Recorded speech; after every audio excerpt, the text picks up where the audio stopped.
Hello, আসসালামু আলাইকুম everyone. শুরু করতে যাচ্ছি সে আমার বোন তিনি। লিখেছেন তাসনিয়া হোসাইন। ভিড়ের হঠাৎ চিৎকারে ঘরটা কেঁপে ওঠে। দরজা খুলতেই মারিয়া এলেনা আর রানিয়া দৌড়ে আসে রুমে। ভিড়ের চোখ রক্তবর্ণ আকার ধারণ করেছে। হাতের কফির কাপটা সজোরে ছুঁড়ে মারে মেঝেতে। কফির কাপ ভেঙে টুকরো টুকরো হয়ে যায়। মারিয়া এলেনা আর রানিয়া দুজনেই কেঁপে ওঠে। এমন রাগ, এমন ভিড় তারা চেনে, তারা অভ্যস্ত। এর পরিণাম কি হবে সেটাও তারা জানে। ঘরের এক কোণে ঈশা সিটিয়ে দাঁড়িয়ে আছে। দুটো হাত শক্ত করে আঁকড়ে ধরেছে নিজের বুকে। বীরের এই ভয়ঙ্কর রাগের কারণ সে বুঝতে পারছে না। সে কি এমন করেছে? একটু আগেও তো সব ঠিক ছিল। লোকটা আদরে তাকে বুকে আগলে রেখেছিল। কিন্তু বীরের এই মুখ, এই চোখ, এই হিংস্রতা, তার মাথার ভেতরে ঝাপসা একটা ছবি ভেসে ওঠে, অস্পষ্ট, অসম্পূর্ণ, তবুও ভয়ানক পরিচিতি। ঈশার শির দ্বারা বেয়ে ঠান্ডা স্রোত নেমে যায়। শরীরের লোম খাড়া হয়ে যায় ভয়ে। তাকে যেন তার শরীর কিছু একটা ইঙ্গিত দিচ্ছে, কিন্তু মস্তিষ্ক তা ধারণ করতে পারছে না। মারিয়া এলেনা কাপা গলায় বলে ওঠে, জি বস। বীর এক পলক তাকায় না পর্যন্ত। ঈশার ছোট্ট একটা প্রশ্ন তাকে ভেতর থেকে নাড়িয়ে দিয়েছে। এই ভয়ে যদি ঈশার আগের সব কিছু মনে পড়ে যায়, তাহলে তাকে সে আর এভাবে পাবে না নিজের কাছে। এটা সে কিছুতেই মানবে না। তার গলা রাগে ভারী। দাঁতে দাঁত চেপে বলে, ওর ওষুধ দেওয়া হয়েছে। ওষুধ খেয়েছেও? মারিয়া এলেনার মাথা আপনা আপনি নিচু হয়ে যায়। মারিয়া এলেনার চুপ থাকায় তার কাছে সব কিছু স্পষ্ট। বীরের কণ্ঠ ক্রোধে কাঁপছে। এত কিছুর পর আজ যখন পরিস্থিতি একটু ঠিক হয়েছে, ঠিক তখনই এই অবহেলা। বীর কিছুতেই আগের সেই ভয়ঙ্কর দিনগুলোতে ফিরতে চায় না, কিছুতেই না। এর জন্য তাকে যা করতে হয় সে করবে। যার জন্য এরকম কিছু হবে, তাকে, তার অস্তিত্বকে সে পুরোপুরি ধ্বংস করে দেবে, পৃথিবীর বুক থেকে মুছে দেবে। রাগে দিশেহারা বীর ড্রয়ার খুলে ফেলে, রিভলভার হাতে নেয়। দরজার পাশে দাঁড়িয়ে সব দেখছে এলিজা। চোখে তার বিকৃত সন্তুষ্টির ঝিলিক। এটাই তো সে চেয়েছিল। ঈশার সামনে বীরের আসল রূপ ধীরে ধীরে বেরিয়ে আসছে। সন্দেহ ঢুকছে ঈশার মনে, প্রশ্ন জড়ো হচ্ছে তার ভেতরে। এই সবগুলো প্রশ্নের উত্তর সে দিবে। এলিজা এই মিথ্যার দেওয়ালটা নিজের হাতে ভাঙবে। সে নিঃশব্দে কান পেতে শুনে সব কিছু। বীরের হাতে অস্ত্র দেখে ঈশা আরো পিছিয়ে যায়। পা কাঁপছে, তার শ্বাস আটকে আসছে। ভয়ে আতঙ্কে তার চোখ ছাপিয়ে জল গড়িয়ে পড়ে। বীর যখন মারিয়া এলেনার মাথায় বন্দুক তাক করে, ঈশা দেওয়ালের সাথে লেগে যায়। বীরের হাতে অস্ত্র দেখে মারিয়া এলেনা ভাঙা গলায় বলে ওঠে, বস, আমরা ম্যামকে বারবার বলেছি, 1000 বার বলেছি। গলা আটকে আসে তার। মৃত্যুর মুখে দাঁড়িয়ে তার গলা কাঁপছে। ম্যাম আমাদের কারো কথা শোনেননি।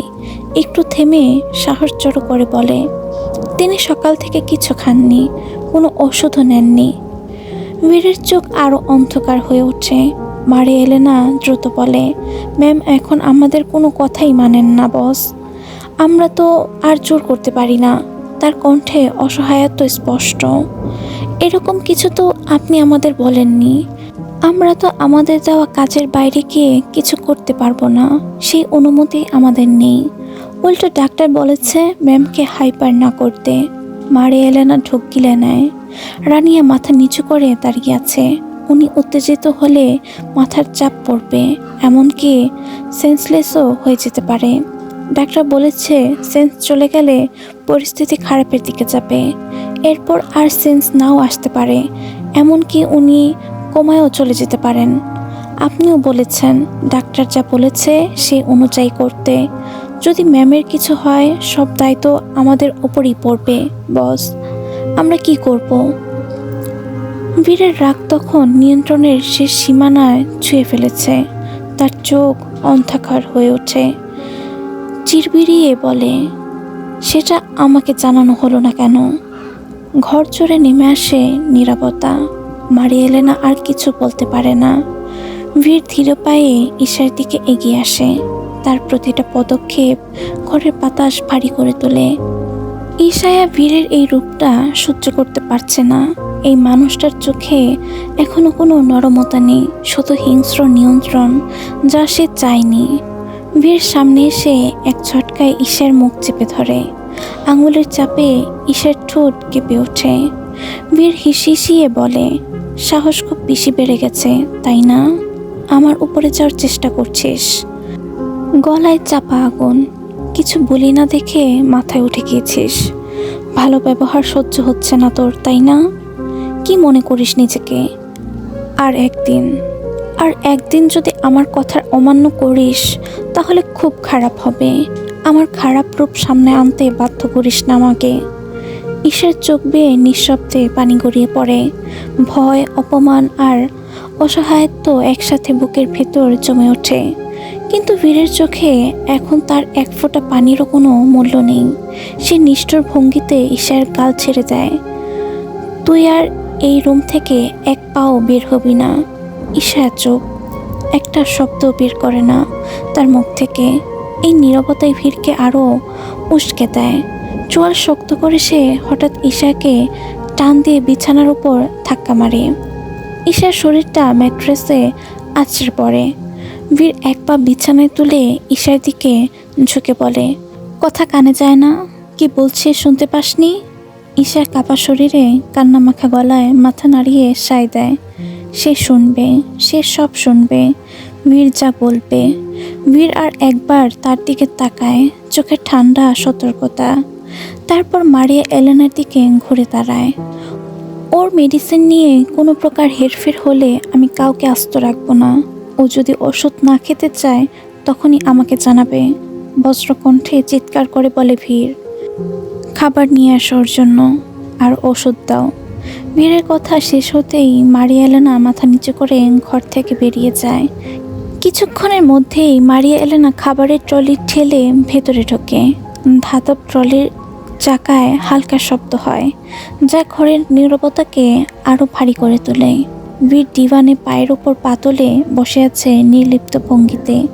চোখ তুলে ঈশার দিকে তাকিয়ে আদেশ দেয়, নাও, সবগুলো খাবার শেষ করো, তারপর মেডিসিন নাও। একটু আগে ভীরের সেই হিংস্র রূপ দেখে ঈশার একটু শব্দ করার সাহস পায় না। ঈশা মাথা নিচু করে চুপচাপ খেতে শুরু করে। খাবারের সাথে মিশে যায় তার অপমান, ভয় আর কষ্ট। চোখের কোণ বেয়ে পানি গড়িয়ে পড়ে, কিন্তু সে হাত তুলে মুছতেও সাহস পায় না। বীর তখনও ডিভানে পায়ের ওপর পা তুলে বসে আছে। ঈশার দুই পাশে গাটরা মাথা নিচু করে দাঁড়িয়ে আছে। ঈশা একটু খেয়ে প্লেটটা সরিয়ে রাখতে চাইলে ভীর কড়া গলায় বলে ওঠে, পুরোটা শেষ করো। এই দুইটা শব্দই যথেষ্ট। রাগ, কষ্ট আর অপমান একসাথে চেপে বসে ঈশার বুকের উপর। তবুও সে কিছু বলে না, চুপচাপ আবার প্লেট টেনে নেয় নিচের দিকে। বীর তখন সিগারেটের ধোঁয়া ওড়াচ্ছে। ধোঁয়ার ফাঁক দিয়ে তার তীক্ষ্ণ দৃষ্টি স্থির হয়ে আছে ঈশার ওপর। একটুও নড়ে না। অনেক কষ্ট করে ঈশার শেষমেশ খাবারটা শেষ করে। গিলতে পারছিল না, বেরিয়ে আসছিল বারবার মুখ থেকে, তবুও পানি দিয়ে গিলে নেয়। তার হাত কাঁপছে, শরীরটাও ক্লান্ত। খাবার শেষ হতেই বীর চোখের ইশারায় মারিয়া এলেনাকে নির্দেশ দেয়। মারিয়া এলেনা এগিয়ে এসে ঈশার হাতে ওষুধগুলো দেয়। ঈশা কোনো কথা বলে না, কোনো প্রশ্নও করে না, শুধু ওষুধগুলো একে একে মুখে তুলে নেয়। এই পুরো সময় বীরের ফোন অনেকক্ষণ ধরে বাজছিল, সে ধরেনি। সে অপেক্ষা করছিল এই পর্যন্ত। ঈশায় ওষুধগুলো খাওয়া শেষ করতে বীর উঠে দাঁড়ায়। কাবার্ডের দিকে গিয়ে একটা সাদা রঙের টি শার্ট বের করে পরে নেয়। তারপর মোবাইল হাতে নিয়ে একবারও পেছনে তাকায় না, দ্রুত রুম থেকে বেরিয়ে যায়। ঘরে থেকে যায় শুধু ঈশা ভয়ঙ্কর নীরবতার মধ্যে বন্দি হয়ে। বীর করিডোর পেরিয়ে বাইরে আসে। রুমের দরজা বন্ধ হতেই তার মুখের সমস্ত আবেগ মিলিয়ে যায়। চোখে নামে সেই পরিচিত শীতলতা, যেটা গোটা আন্ডারওয়ার্ল্ড চেনে। ফোনটা এখনও ভাইব্রেশনে কাঁপছে। বীর কল রিসিভ করে। বল। ওপাশ থেকে মেটিয়াসের কণ্ঠ ভেসে আসে, সংযত সতর্ক। বস। কারা ওই দিন হামলা করেছিল, কোনো ইনফরমেশন পেয়েছ? বীর থেমে দাঁড়ায়, করিডোরের শেষে মাথায় দাঁড়িয়ে দূরে অন্ধকারের দিকে তাকায়। কণ্ঠ নিচু কিন্তু ধারালো। না বস, এখনো কোনো সূত্র পাইনি। আসল মাথাটা কে ওইটাই বের করা যাচ্ছে না, চেষ্টা চলছে। তবে এটা বুঝতে পেরেছি এখানে একা কেউ না, অনেক কিছু জড়িত আছে। কিন্তু ব্যাপার না, পেয়ে যাব। বীর নিঃশ্বাস ছাড়ে, ঠান্ডা গলায় বলে, যেই হোক। সাহস বেশি হয়ে গেছে, মরবার জন্য লাফাচ্ছে। আমার সাম্রাজ্য আমার লোকের উপর হাত তুলেছে, এর দাম দিতে হবে। এই প্রসঙ্গে তাদের অনেক কথাই হয়। মেটিয়াস আবারও বলে, ডিলারের কাছে চালান পৌঁছে গেছে, সব ক্লিন। ব্যাংকে পুরো টাকা ট্রান্সফার হয়ে গেছে। বীর চোখ নামিয়ে ঘড়ির দিকে তাকায়। 1 সেকেন্ডের জন্য ঠোঁটের কোণে হালকা সন্তুষ্টির হাসি ফুটে ওঠে। কত? $125 মিলিয়ন বস। মেটিয়াসের কণ্ঠে গর্ব চাপা থাকে। অস্ত্র ইত্যাদি সব মিলিয়ে এই মাসের সবচেয়ে বড় ডিল। ইউরোপ আর ল্যাটিন আমেরিকার 3টা কার্টেল একসাথে কাজ করছে। বীর ধীরে হাঁটতে শুরু করে। টাকা ভাগ হয়ে গেছে? হ্যাঁ, সেল কোম্পানি আর 2টো সুইস অ্যাকাউন্ট স্প্লিট করা হয়েছে। ট্রেস করা যাবে না। বীরের কণ্ঠ আরও ঠান্ডা হয়ে আসে। ওকে, এখন লোক বাড়াও, সব গোডাউন, সব চেকপোস্ট পাহারা বাড়াও। যারা হামলা করেছে ওরা নিজেরাই সামনে আসবে। সব রকম প্রস্তুতি নিতে থাকো। আর একটা কথা মেটিয়াস। বলুন বস। ওই দিনের হামলার পিছনে যারা আছে, বীরের চোখে তীক্ষ্ণ আগুন জ্বলে ওঠে। ওদেরকে ধরলে আটকে রাখবে টর্চার সেলে। আমি চাই তারা বেঁচে থাকুক যতক্ষণ না আমি নিজে তাদের শেষ করি। ওপাশে কয়েক সেকেন্ড নীরবতা। বোঝা গেছে বস, আপনি যেমনটা চাইছেন তেমনি হবে। বীর কল কেটে ফোনটা পকেটে ঢুকিয়ে নেয়। প্যালেসের কাউন্সিল রুমে বসে আছে বীর। ঘর জুড়ে নিস্তব্ধতা। ডিয়েগো দাঁড়িয়ে থেকেই একের পর এক আপডেট দিতে থাকে বীরকে। বীর হঠাৎ বলে ওঠে, নিকো কোথায়? ওকে দেখতে পাচ্ছি না কেন? ডিয়েগো কথা না বলে মাথা নিচু করে নেয়। সে কি বলবে বুঝে উঠতে পারছে না।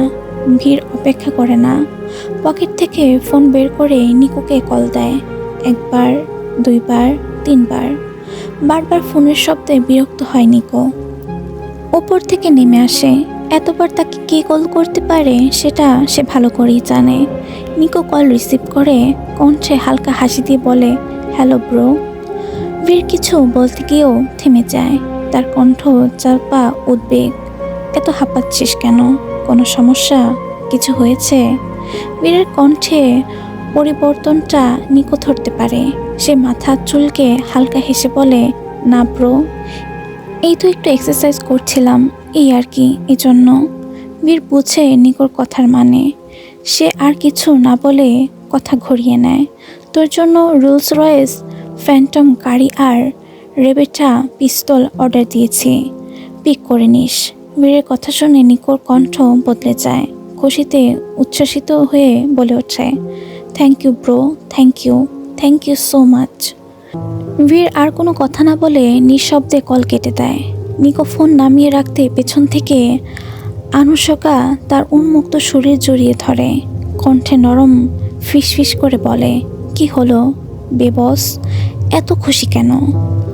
নিকো কোনো উত্তর দেয় না, শুধু তাকে আরও কাছে টেনে নেয়। আবারও মেতে ওঠে তাকে নিয়ে। মেক্সিকোর রাতটা ভারী, আকাশে কালো মেঘ। বীরের কাউন্সিল রুমের আলো নিভু নিভু। মাঝখানে বিশাল কাচের টেবিল, তার নিচে ভাসমান এক ম্যাপ। লাল রঙে জ্বলছে পুরো Mexico, Sinaloa, Guatemala, Honduras, Panama, Colombia. একটার পর একটা দেশ, সব তার দখলে। এই সবগুলো দেশ তার নিয়ন্ত্রণে। বীর চেয়ারে হেলান দিয়ে বসে আছে। চোখে কোনো উত্তেজনা নেই, শুধু আছে পরবর্তী শিকার। রুমে দাঁড়িয়ে ডিয়েগো নিঃশব্দে ট্যাবলেট ধরে আছে। সান্তিয়াগো দেওয়ালে ঠেস দিয়ে দাঁড়িয়ে আছে। এনরিকোর চোখ ম্যাপের প্রতিটা লাইনের ওপর। বীর হঠাৎ উঠে দাঁড়ায়। কাঁচের টেবিলের ওপর হাত রাখতেই ম্যাপটা ধীরে ধীরে জুম হয়। বীর ধীর গলায় বলে ওঠে, মেক্সিকো আমার রাজ্য না, এটা আমার ঘর। বীর আঙ্গুল ছোঁয়ায় ম্যাপের মাঝখানে একটা দেশে আলাদা হয়ে জ্বলে ওঠে। কোস্টা রিকা। সান্তিয়াগো চোখ শুরু করে তাকায়। এনরিকো ম্যাপের পার্টির দিকে তাকিয়ে বলে, 2টা সমুদ্র, 2টা বন্দর। বীর থামে, চোখের আগুন জ্বলে ওঠে। প্যাসিফিক আর ক্যারিবিয়ান এক দেশ, 2টা শ্বাসনালী। এই শ্বাস আমি চেপে ধরব। ডিয়েগো গলা নামিয়ে বলে, পুলিশ আছে বস। তারা। বীর হালকা করে মাথা নাড়ে। ডিয়েগোকে থামিয়ে দিয়ে বলে, পুলিশকে মারতে হয় না, পুলিশকে কিনতে হয়। বীর ম্যাপের একদম ভেতরে তাকিয়ে থাকে, যেন সে ইতোমধ্যেই সেখানে দাঁড়িয়ে আছে। প্রথমে আমরা ঢুকব ট্যুরিস্ট হয়ে। রিসোর্ট, ক্যাসিনো, সমুদ্রের ধারে আলো ঝলমলে বিল্ডিং। সান্তিয়াগো বুঝে যায় টাকা ঢুকবে, টাকা ধুয়ে বের হবে। বীর চোখ তুলে, তারপর বন্দর, যেখানে কন্টেনার ঢুকবে, কেউ জানবে না ভেতর কি আছে। রুমটা আরও নিস্তব্ধ হয়ে যায়।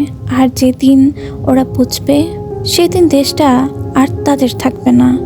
বীর পেছনে করে সবার দিকে তাকিয়ে বলে, এই দেশে আমার পতাকা উড়বে খুব শীঘ্রই।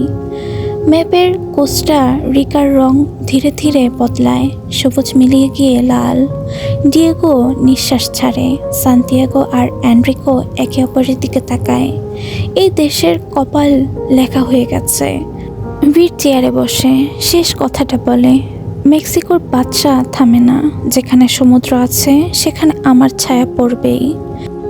আলো নিভে যায়, শুধু ম্যাপে জ্বলতে থাকে বীরের সাম্রাজ্য। প্যালেসের ভেতরে এই অংশটার আলো সবসময় কম থাকে। কাউন্সিলিং রুমের বাইরে মোটা কালো দরজা, বুলেট প্রুফ স্টিল দিয়ে বানানো। দরজার দুপাশে দাঁড়িয়ে আছে ভারী অস্ত্রধারী গার্ড। পুরো প্যালেসটাই এক একটা স্তরে ভাগ করা। প্রথম স্তরে বাহিরের গার্ড, দ্বিতীয় স্তরে ইন্টারনাল সিকিউরিটি, তৃতীয় স্তরে এলিট ফোর্স, যারা শুধু বীরের আদেশ মানে। বীরের প্যালেসে ঢোকা মানে নিজের জীবনটা আগেই সাইন করে দেওয়া। এই নিরাপত্তার কারণেই গার্ডরা নিশ্চিন্ত, কারণ এখানে কেউ চাইলেও কেউ ঢুকতে পারবে না, তেমনটাই তারা বিশ্বাস করে। আর ঢুকতে পারতো না। ঈশার অসুস্থতার সময় বীরের অন্যমনস্কতার কারণে আজ এই অবস্থা হয়েছে। নিকো বীরের পিছন পিছন ছিল। ডাক্তার, অপারেশনের সব কিছুর ঝামেলা তাদের এদিক থেকে নজর সরে যায়। কাউন্সিলিং রুমের বাইরে এলিজা ধীরে ধীরে ফ্লোর পরিষ্কার করছে। হাতের কাপড়টা মেঝেতে ঘষতে ঘষতে সে অল্প অল্প করে ভেতরের দিকে এগোচ্ছে। সে জানে এখানে থাকা মানে বিপদ, কিন্তু ভেতরে কি হচ্ছে সেটা তাকে জানতে হবে। ভেতর থেকে ভেসে আসছে ভারী কণ্ঠস্বর, একাধিক পুরুষের গলা, গম্ভীর কিন্তু স্পষ্টভাবে হিসেবি। দরজার ফাঁক দিয়ে পুরো কথা শোনা যাচ্ছে না, শুধু কিছু কিছু শব্দ। Root port, local group. হঠাৎ একটা নাম কানে আসে, পুরোটা পরিষ্কার না, শুধু দেশের নামের শেষ অংশটা। এলিজার বুকের ভেতর কেঁপে ওঠে। সে বুঝতে পারে এটা কোনো সাধারণ মিটিং না, এটা নতুন কোনো দখলের কথা। সে আরও একটু এগোয়। ঠিক তখনই করিডোরের শেষ মাথা থেকে কায়রা এগিয়ে আসে। তার সাথে আরেকজন দাসী, দুজনের হাতেই ড্রিঙ্কের ট্রে। এলিজাকে এই জায়গায় দেখে কায়রা থেমে যায়। রাগ চেপে রাখা কণ্ঠে বলে ওঠে, এই দাসী, তুমি এখানে কি করছো? হঠাৎ আওয়াজে এলিজা চমকে ওঠে। দ্রুত মাথা নিচু করে ফ্লোর পরিষ্কার করতে করতে বলে, আমি তো পরিষ্কার করতে এসেছিলাম। কায়রা এগিয়ে এসে কঠিন গলায় বলে, তুমি জানো না বস রুমে থাকাকালীন এখানে কারোর আসা নিষেধ।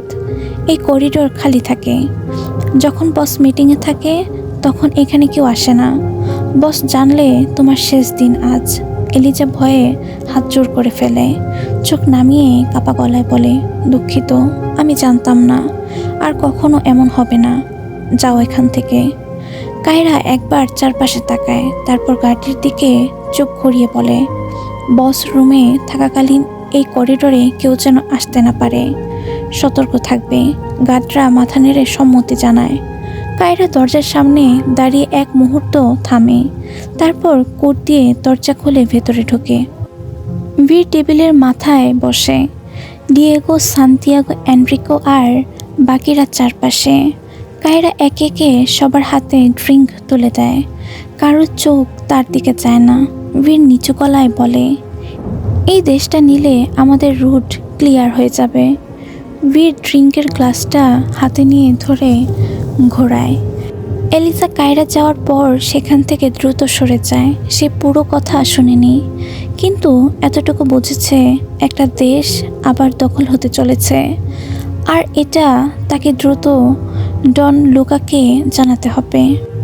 বীরের এমন ব্যবহার ঈশার বুকের ভেতর গভীর আঘাত করে। কথাগুলো বীরের করা কাজ সব কিছু বারবার তার চোখের সামনে ভেসে উঠছে।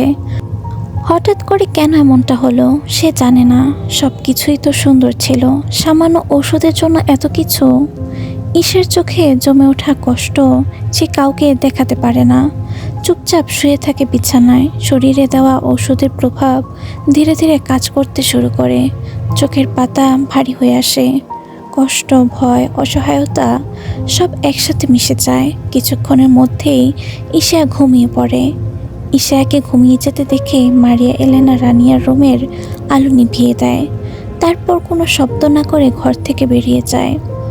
বীর ড্রিঙ্কের গ্লাস হাতে নেয়, এক চুমুক দেয়, আবার টেবিলে রেখে দেয়। নতুন টার্গেট কোস্টারিকা। আলোচনা চলতেই থাকে। এক একজন এক এক দিক তুলে ধরছে। ডিয়েগো কথা বলছে, সান্তিয়াগো নিজের বিশ্লেষণ দিচ্ছে, এনরিকো টেবিলে আঙুল ঠুকে কিছু বুঝিয়ে দিচ্ছে। কিন্তু বীরের চোখ স্থির হয়ে আছে। তার মস্তিষ্কে তখন ঘুরছে অন্য ছবি, অন্য মুখ। ঈশায়া তার ভেজা চোখ, চেপে রাখা কান্না, চুপচাপ সহ্য করার যন্ত্রণা। বীরের মন মস্তিষ্কে এখন শুধু একটাই জিনিস ঘুরছে, ঈশায়া। সে আর অন্য কিছুতে মনোযোগ দিতে পারছে না। চারপাশের কণ্ঠস্বর ধীরে ধীরে অস্পষ্ট হয়ে যায়। এভাবে সময় গড়াতে থাকে। ডিয়েগো কয়েকবার বলে ওঠে, বস, বস। কিন্তু বীর তখন অন্য ভাবনায় মগ্ন। তার চোখ সামনে থাকলেও মন অন্য ঘরে। বীরের ধ্যান ভাঙতে সে আবার বলে, বস, আপনি কি অন্য কিছু নিয়ে ভাবছেন? এই কথায় বীরের চোখের ফোকাস ফিরে আসে। সে এক মুহূর্ত থামে, তারপর কঠিন গলায় বলে, এই নিয়ে পরে আলোচনা হবে। কথাটা বলে এক মুহূর্তও দেরি না করে বীর উঠে দাঁড়ায়। চেয়ার শব্দ রুমে প্রতিধ্বনিত হয়। সে সোজা দরজার দিকে হাঁটে। অর্ধেক মিটিং রেখেই বীর বেরিয়ে যায়। রুমের ভেতর হঠাৎ নিস্তব্ধতা নেমে আসে। ডিয়েগো, সান্তিয়াগো, এনরিকো সবাই একে অপরের দিকে তাকায়। সবার চোখে একই বিস্ময়, কারণ বীর কখনো এমন করে না, বিশেষ করে যখন আলোচনাটা ছিল একটা গুরুত্বপূর্ণ। বীরের এমন আচরণে সবাই হতাশ হয়ে পড়ে, কিন্তু কারো মুখে কোনো কিছু বলার সাহস নেই। বীর রুমে প্রবেশ করতেই দেখে চারপাশ অন্ধকার। ভিতরে ঢুকে দরজা লক করে দেয়। এই মুহূর্তে বীরের কাছে বাইরের পৃথিবীর কোনো অস্তিত্ব নেই। এখন এখানেই সব তার পুরো পৃথিবী। এক ঝটকায় গায়ের টি শার্টটা খুলে ছুঁড়ে ফেলে। শরীরের উত্তাপ তখনও নামেনি। লাইট অন করতেই চোখে পড়ে বিছানার মাঝখানে গুটিয়ে শুয়ে আছে ঈশায়া, গভীর ঘুমে মগ্ন।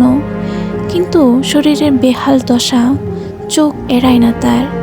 ফ্যাকাশে মুখ, এলোমেলো চুল, শাড়ির আঁচলটা ঠিক মতো নেই। শরীরের কিছু অংশ অজান্তেই দৃশ্যমান। বীর সব কিছু ভুলে যায় তাকে দেখলে। ক্ষমতা, রক্ত, বন্দুক, যুদ্ধ সব অর্থহীন হয়ে যায় এই একটা মাত্র মানুষের সামনে। লম্বা লম্বা পা ফেলে টেবিলের কাছে গিয়ে এক গ্লাস পানি তুলে নেয়। এক নিঃশ্বাসে খেয়ে ফেলে। তারপর বিছানার দিকে এগিয়ে আসে। রাত অনেক, অথচ তার চোখের পাতায় ঘুমের কোনো ছিটে ফোঁটাও নেই। তার চোখে তখন অন্য কিছু একটা অস্থির আগুন। বীর ঈশার দিকে তাকিয়ে থাকে গভীর দৃষ্টিতে, তারপর তার দিকে ঝুঁকে আসে। হঠাৎ শ্বাস নিতে না পেরে ছটফট করে ওঠে ঈশায়া। তার শরীরের নড়াচড়া বীরের ভেতরের সত্তাকে আরও উৎসে করে দেয়। অজান্তেই সে আরও শক্ত করে চেপে ধরে তাকে। ঈশার শ্বাস বন্ধ হয়ে আসতেই ছেড়ে দেয় বীর। ঈশা হাঁপাতে থাকে ছাড়া পেয়ে। বীর শাড়ির আঁচল ধরতেই ঈশা এক ঝটকায় বীরের হাত সরিয়ে দেয়। ঘুম ঘুম কণ্ঠে ক্লান্ত আর বিরক্ত স্বরে বলে ওঠে, ঘুমাবো আমি, মাথা ব্যথা করছে, তাকাতে পারছি না, সরুন। বীর ঘন ঘন শ্বাস নেয়, একটু থেমে বলে, একটু যান, তারপর ঘুমাবে। আবার ঈশাকে ছুতে গেলে ঈশা পাশ ফিরে শুয়ে পড়ে। এই জিনিসটা বীর সহ্য করতে পারে না। রাগে দাঁত কিরমির করে ওঠে, কণ্ঠে চাপা গর্জন। ঈশায়া উঠে বসে, চোখে ঘুম, গলার বিরক্তি আর অভিমান নিয়ে বলে, কি সমস্যা? ঘুমাবো বলছি না, এখন এসেছেন কেন আমার কাছে? আগে এসব কথা বলার সময় মনে ছিল না? অভিমানে ঈশার চোখ বেয়ে জল গড়িয়ে পড়ে। বীর হাত বাড়িয়ে সেই জল মুছে দেয়, কণ্ঠ নামিয়ে বলে, সরি। এই একটা শব্দে বীরের অসহায়ত্ব ধরা পড়ে। বীর দিশেহারা হয়ে ওঠে, নিজের উপরই তার কোনো নিয়ন্ত্রণ নেই। না, সরুন। ঈশার কণ্ঠ কেঁপে ওঠে, কি করেছি আমি? ভুলে গিয়েছিলাম আপনি আসছেন, এই খুশিতে কিছু মনে ছিল না। বীর শান্ত কণ্ঠে বলে, নেক্সট এমন যেন না হয়। তুমি অসুস্থ, ওষুধ নিয়মিত খাবে। নিজেকে সামলাতে পারছে না বীর, তবুও ঈশাকে কনভিন্স করে যাচ্ছে। কথা বলার মতো সেন্স তার নেই এই মুহূর্তে। হঠাৎ আবার ঈশার ঠোঁটে ঠোঁট ছোঁয়াতে ঈশা ছটফটিয়ে ওঠে, দাঁত বসিয়ে দেয় ছেড়ে দেওয়ার জন্য। বীর হঠাৎ ব্যথা পেয়ে তাকে ছেড়ে দেয়, রাগী কণ্ঠে গর্জে ওঠে, ঈশায়া, এখন বেশি হয়ে যাচ্ছে, আমার ধৈর্যের পরীক্ষা নিও না। ঈশায়াও জেদ ধরে, চোখে প্রতিবাদ, মানব না আমি। ঈশার বারবার প্রত্যাখ্যানে বীর রেগে যায়, হাতের শিরাগুলো ফুলে ওঠে তার। রাগে পাশে থাকা টুল থেকে ফুলদানি তুলে মেঝেতে ছুঁড়ে মারে। বীরের রাগ দেখে ঈশা ভয় পেয়ে যায়। ঈশা পিছিয়ে যেতে চাইলে বীর তার হাত চেপে ধরে টেনে আনে নিচের দিকে। ঈশার চোখ মুখ খিচে নেয়, ভয়ের চাপে বুকটা ধরফর করছে। আবার কি করবে এই লোক? বীর ঠান্ডা গলায় বলে, কি করলে মানবে বলো? ঈশা চুপ করে থাকে, কি বলবে সে বুঝতে পারছে না। এই লোকটার মেজাজের কোনো ভরসা নেই, সবসময় রাগে ফুঁসতে থাকে। বীর তাড়া দিয়ে বলে, দ্রুত বলো, টাইম ওয়েস্ট করো না। ঈশা বলে, ছাড়ুন বলছি। বীর হাত ছেড়ে দেয়। ঈশা উঠে গিয়ে ড্রেসিং টেবিল থেকে নেল পলিশ এনে বলে, এটা দিয়ে দিন, তাহলেই মানব। বীর নেল পলিশ হাতে নিয়ে চোখ মুখ শক্ত করে বলে, এই বাল কোথায় দেয়? ঈশার মুখ ছোট করে দুহাত এগিয়ে দেয়, নরম কণ্ঠে বলে, আঙুলে এইখানে। বীরের ভীষণ বিরক্ত লাগে, কি আজব পরিস্থিতি। এর চেয়ে তো আগেই ভালো ছিল, যখন এই মেয়েটা কথা বলতো না। বীর নীল পলিশটা হাতে নেয়, দিতে যায়, কিন্তু এসব কাজে সে একেবারেই আনাড়ি। অনেক কষ্টে এক দুইটা আঙুলে দেয়, কিন্তু পুরো হাতেই ছড়িয়ে যায় রং। ঈশা হেসে ফেলে, সে লক্ষ্য করে বীরের ছোট হয়ে যাওয়া মুখ, বারবার ঢোক গেলা, অ্যাডাম অ্যাপেল ওঠানামা, কিছুই তার দৃষ্টি এড়ায় না। বীর আবার চেষ্টা করে, এইবারও হয় না। হঠাৎ মেজাজ হারিয়ে ফেলে সে, রেগে নেল পলিশের বোতলটা ছুঁড়ে মারে ড্রেসিং টেবিলের আয়নায়। মুহূর্তেই ঝনঝনিয়ে ভেঙে পড়ে আয়নাটা। ঈশা ভয়ে কান চেপে ধরে বলে, আল্লাহ, আপনি কি পাগল? বীর দাঁতে দাঁত পিষে গর্জে ওঠে, চুপ। আর একটা কথা বললে থাপড়ে গালের সব কটা দাঁত ফেলে দেব, বেয়াদব। ঈশা মুহূর্তেই চুপ হয়ে যায়। বীর আর কথা না বলে ঈশাকে ধাক্কা দেয়। ঈশাকে কষ্ট আর অভিমানে বলে, এটা ছাড়া আর কি পারেন আপনি, খারাপ লোক। বীর হিসিয়ে বলে, চুপ। তারপর কথা থেমে যায়। শ্বাসে শ্বাসে নিঃশব্দে ঘর্ষে দুজনের মাঝখানে মিশে যেতে থাকে রাগ, ভয়, সব কিছু। একে অন্যের মাঝে ডুবে যায় তারা। বীরের ভালোবাসার উন্মত্ততা বাড়ে, ধীরে ধীরে হিংস্র হয়ে ওঠে সে। ঈশা চেঁচিয়ে ওঠে। বীরের বুক ঠেলে তাকে দূরে সরাতে চায়, তার চোখের কার্নিশ বেয়ে পানি গড়িয়ে পড়ে। বীর কপাল উঠিয়ে ফিসফিস করে বলে, look at me, breathe with me, you are safe, I have got you, don't fight it, let me cry this fire for both of us. Isha গুঙিয়ে ওঠে। বীর বলতে বলতেই বীরের গলা খামচে ধরে। I don't love generally, I love like a storm. Veer ফিসফিস করে। ঈশার শ্বাস ধীরে আসে। দীর্ঘ সময় পর বীর সরে আসে। ঈশা শুয়ে থাকে, ছাদের দিকে তাকিয়ে, শরীরে ক্লান্তি। বীর ঈশাকে উদ্দেশ্য করে বলে, কি হলো, ঘুমাও। তুমি না বলেছিলে ঘুমে তাকাতে পারছো না, মাথা ব্যথা করছে। বীরের কথা ঈশার মেজাজ খারাপ হয়ে যায়। মুখে যখন না একটা গালি আসে, কিন্তু নিজেই গিলে নেয়। এই লোকটার সাথে কথা বলাই ভুল। ঈশা পাশ থেকে বীরের একটা টি শার্ট তুলে নেয়, ঢিলা কাপড়টা গায়ে পেঁচায়। টি শার্টটা তার হাঁটু সমান হয়। শরীরে চিনচিনে ব্যথায় সে একেবারে শেষ। কিছু না বলে উঠে ওয়াশরুমে চলে যায় শাওয়ার নিতে। বীর তাকিয়ে থাকে। তার এই দেখা যেন তার জন্য কখনোই যথেষ্ট নয়। যত দেখে তত ডুবে যায়। বীর উপর হয়ে বিছানায় শুয়ে পড়ে, চোখ বন্ধ করে ঈশার পরিস্থিতি অনুভব করছে। শাওয়ার নিয়ে বেরিয়ে আসে বীর, দেখে ঈশা বিছানায় শুয়ে আছে। বীরকে দেখে ঈশা তাকায়। বীর খালি গায়ে দাঁড়িয়ে, ভেজা চুল, শরীর থেকে এখনো পানির ছোপ যায়নি। ঈশার চোখ আটকে যায়। সে নিজেই বুঝতে পারে না কখন খুঁটিয়ে খুঁটিয়ে দেখতে শুরু করছে তাকে। চোখ সরাতে পারে না। সেই লোকের থেকে রাগও করতে পারে না, অভিমানও ভুলে যায়। বীর ট্রাউজার, তারপর ব্ল্যাক টি শার্ট পরে নেয়। কালো রঙের আরো ভয়ঙ্কর লাগে তাকে। তারপর বীর এগিয়ে যায় ঈশার কাছে।